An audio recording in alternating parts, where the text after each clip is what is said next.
बिस्मिल्लाहिर्रहमानिर्रहीम। अस्सलाम वालेकुम नाजरीन, तारीख की दुनिया में खुश आमदीद। नाज़रीन, 50 साल तक जंग की तबाहकारियों से मुतासर मुल्क अफगानिस्तान इस वक्त तरक्की की वो मंजिल तय कर रहा है जिसने तमाम दुनिया को फर्दा हैरत में डाल रखा है।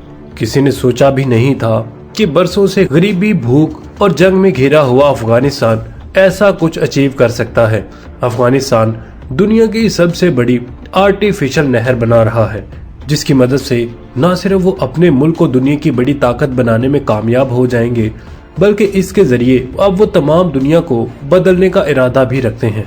ये एक ऐसा प्रोजेक्ट है जो न सिर्फ अफगानिस्तान में तरक्की के रास्ते खोलेगा, बल्कि एशिया की भी तकदीर बदल कर रख देगा। नाज़रीन, ये है अफगानिस्तान का कोस्ट टीपा कैनाल प्रोजेक्ट। नाज़रीन, ये कोई 10 साल या 5 साल मेगा प्रोजेक्ट नहीं है, बल्कि इंतहाई तेज रफ्तारी से ये मुकम्मल होने वाले ऐसे प्रोजेक्ट्स हैं जो कि सन 2025 तक अफगानिस्तान और जनूबी एशिया की तकदीर बदल कर रख सकते हैं। नाज़रीन, आज की इस वीडियो में दुनिया की सबसे बड़ी सुपर पावर बनने वाली अफगानिस्तान की एक झलक आपको दिखाने जा रहे हैं। 50 साल तक जंग की तबाहकारियों से मुतासिर होने वाला मुल्क आखिर कैसे इतने वसाइल रखता है कि वो इतने बड़े प्रोजेक्ट को बगैर किसी की मदद से मुकम्मल करने में कामयाब हो चला है।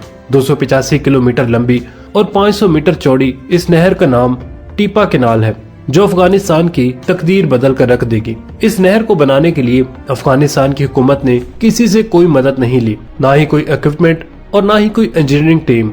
चंद दिन पहले तक तकरीबन 100 किलोमीटर तक इस नहर की खुदाई हो चुकी थी।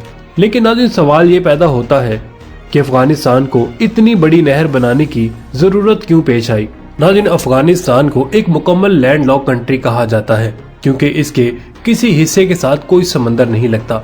अफगानिस्तान को Pakistan, Iran, Tajikistan, Uzbekistan, Turkmenistan और चीन की सरहदों ने घेर रखा है, और इसके साथ साथ अफगानिस्तान दुनिया के उन चंद ममालिक में शामिल है जिनका 70% हिस्सा पहाड़ों पर मुश्तमिल है।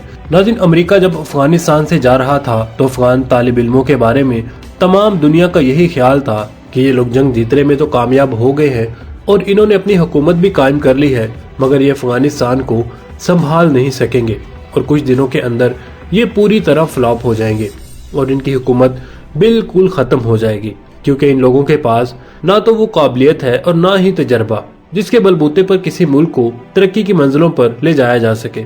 लेकिन नाज़रीन, फिर दुनिया ने देखा कि तालिबान ने थोड़े ही अरसे में लोगों की सोचों को गलत साबित कर दिया और आज अफगानिस्तान में पूरी तरह से न सिर्फ अमन कायम है, बल्कि अफगानिस्तान बड़ी तेजी से तरक्की की तरफ बढ़ रहा है। नाज़रीन, वैसे तो दूसरे तमाम तरक्की याफ्ता ममालिक की तरह अफगानिस्तान भी अब अपने मुल्क में कई प्रोजेक्ट्स पर काम कर रहे हैं, मगर पिछले कुछ दिनों से तालिबान के जिस प्रोजेक्ट्स के बारे में बातें की जा रही हैं और जिस प्रोजेक्ट्स ने पूरी दुनिया को हैरत में डाल रखा है, वो एक मसनूई नहर से जुड़ा हुआ प्रोजेक्ट है। नाज़रीन, अगर तालिबान का ये प्रोजेक्ट कामयाब हो जाता है तो अफगानिस्तान पर इसका क्या असर पड़ेगा, ये प्रोजेक्ट किस तरह अफगानिस्तान की तकदीर को बदल कर रख देगा। नाज़रीन, अफगानिस्तान दुनिया के उन चंद ममालिक में शामिल है जिनका 70% हिस्सा पहाड़ों पर मुश्तमिल है। नाज़रीन, इस मुल्क की 80% पानी की सप्लाई कोहे हिंदू कश के सिलसिलों से आती है। अफगानिस्तान में 4 बड़े दरिया हैं जिनसे इसे पानी मिलता है, लेकिन ये चारों दरिया अफगानिस्तान के पानी की कमी को पूरा नहीं कर पाते।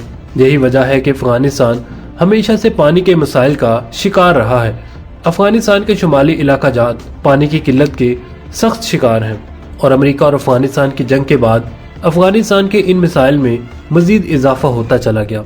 इसलिए नाज़रीन, फैसला किया गया कि 285 किलोमीटर के फासले तक एक मसनूई नहर बनाई जाए जो उन तमाम इलाकों को सैराब करे जो पानी की वजह से खुश्क साली का शिकार है। लिहाजा इस मंसूबे की मदद से 5.5 लाख एकड़ खुश्क और बंजर रकबे को लहलहाते सरसब्ज खेतों में बदल दिया जाएगा, जिसमें कई तरह की फसलें उगाई जाएंगी।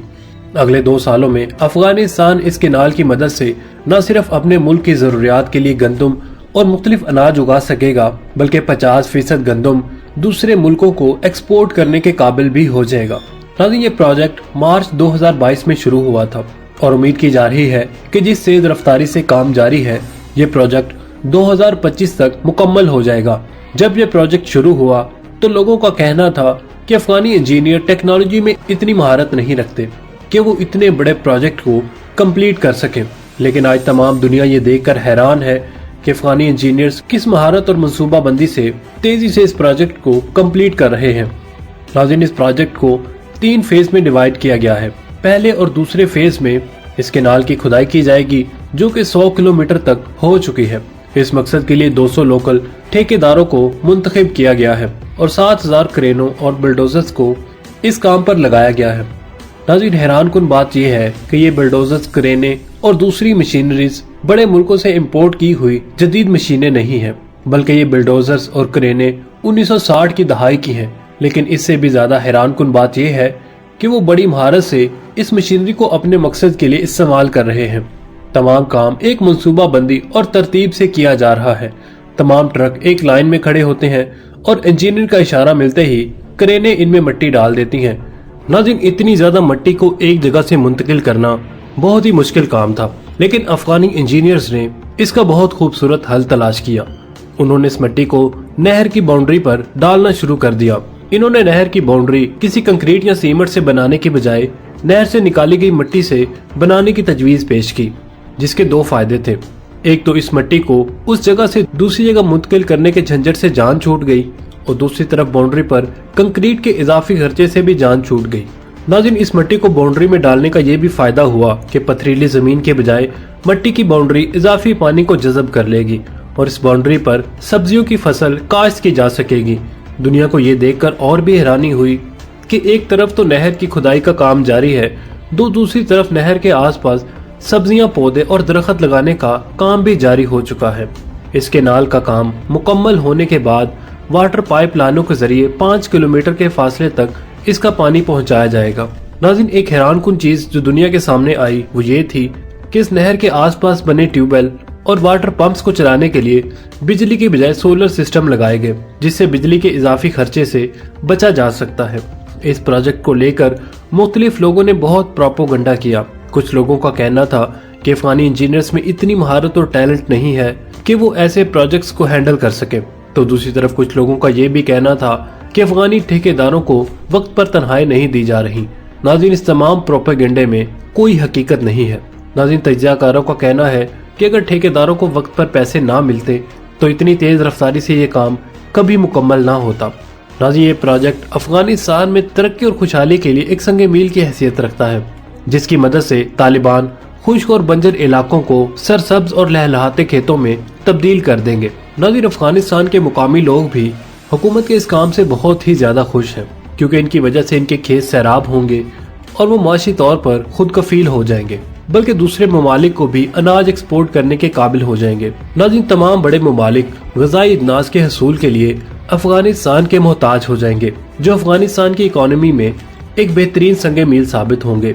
नाज़रीन, इससे हासिल शुदा ज़र मुबादला को अफगानिस्तान में मजीद मेगा प्रोजेक्ट्स को बनाने में इस्तेमाल किया जा सकता है। नाज़रीन, ऐसा ही एक प्रोजेक्ट हमें TAPI पाइपलाइन मंसूबे की शक्ल में देखने में मिल रहा है। ये मंसूबा काफी देर पहले बना लिया था, जो कि अमेरिका के साथ जंग की वजह से काफी कशीदगी का शिकार रहा, लेकिन अब इसकी अहमियत को देखते हुए इसका इंतहाई तेज रफ्तारी से आगाज किया जा चुका है। अफगानिस्तान पे इस पाइपलाइन मंसूबे के जरिए गैस हासिल की जाएगी, जो कि पहले अफगानिस्तान, फिर पाकिस्तान और पाकिस्तान से आगे होते हुए इंडिया और दूसरे एशियाई इलाकों तक पहुंच जाएगी। नाज़रीन, एक बहुत बड़ा प्रोजेक्ट है जिस पर अफगानिस्तान में तकरीबन काम मुकम्मल हो चुका है, जो कि तुर्कमानिस्तान की गैस के ज़खायर की वजह से अफगानिस्तान को गैस के शोबे में खुद कफील करने जा रहा है। कि न सिर्फ अफगानिस्तान में गैस की फराहमी का बायस बनेगा, बल्कि इसकी मदद से बहुत सारे जदीद प्रोजेक्ट्स पर काम करने का आगाज किया जा सकेगा। नाज़रीन, जहां एक तरफ अफगानिस्तान इन तमाम बड़े प्रोजेक्ट्स की वजह से अपने मुल्क को तरक्की की राह पर गामजन करता हुआ नजर आ रहा है, तो दूसरी तरफ इंतहाई तेज रफ्तारी से अपने मुल्क में जंग की वजह से पैदा होने वाली आवाम में भूख अफलास और बेरोजगारी को खत्म करने में भी कामयाब हो चुका है। जाहिर है, जब इन प्रोजेक्ट्स पर काम हो रहा है तो अफगानिस्तान की आवाम के लिए बहुत सारे रोजगार के मौके पैदा हो चुके हैं, जो कि एक तरफ बेरोजगारी खत्म करने के साथ साथ जराइम का खात्मा भी कर रहे हैं, तो दूसरी तरफ अफगानिस्तान की गिरती हुई मईशत को चंद महीनों में संभालने का काम भी अंजाम दे रहे हैं।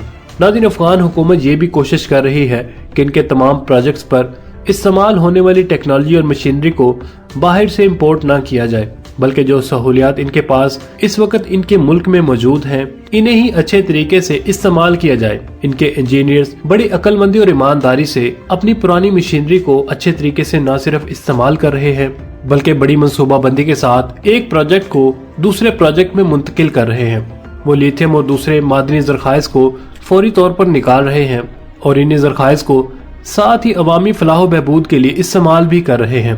ये सन 2025 तक मुकम्मल होने वाले ऐसे प्रोजेक्ट्स हैं जो कि चंद सालों में ही इनकी मईशत की बहाली के साथ साथ जनूबी एशिया की भी तकदीर बदल कर रख देंगे। 1994 में आने वाले तालिबान हुकूमत के बरक्स उन्होंने अपनी तालीमी पॉलिसियों में काफी हद तक नरमी कर दी है। अब वो नए कॉलेजेस और यूनिवर्सिटीज को बनाने का इरादा भी रखते हैं और ये तालीमी यूनिवर्सिटियां और कॉलेजेस ऐसे तालीमी दरसगाहें होंगी जो कि दीनी और इखलाकी तालीम के साथ साथ साइंस एंड टेक्नोलॉजी के मैदान में भी माहिर अफराद तैयार करेंगी, ताकि वो मुस्तकबिल में साइंस और टेक्नोलॉजी के मैदान में किसी की भी मरहूने मिन्नत ना रहें। बहुत सारी जदीद सनतों के क्याम के लिए अफगानिस्तान में बड़े पैमाने पर फैक्ट्रियां लगाने की मंसूबाबंदी की जा रही है ताकि तमाम मसनूआत अपने ही मुल्क में पैदा की जा सकें।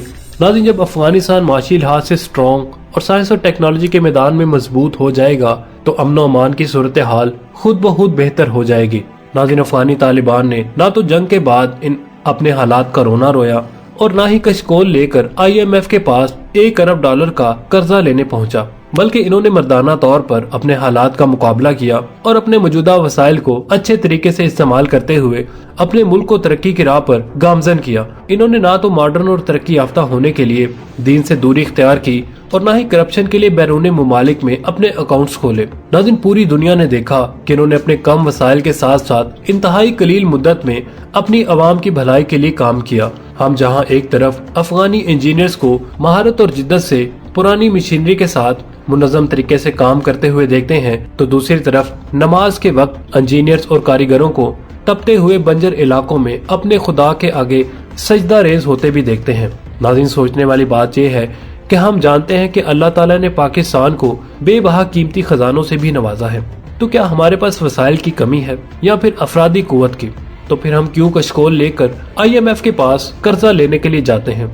नाज़रीन, हमें उम्मीद है आपको हमारी आज की वीडियो पसंद आई होगी। कमेंट सेक्शन में अपने ख्यालात का इजहार करना मत भूलिएगा। इसके साथ ही हमें इजाजत दीजिए। अल्लाह निगहबान।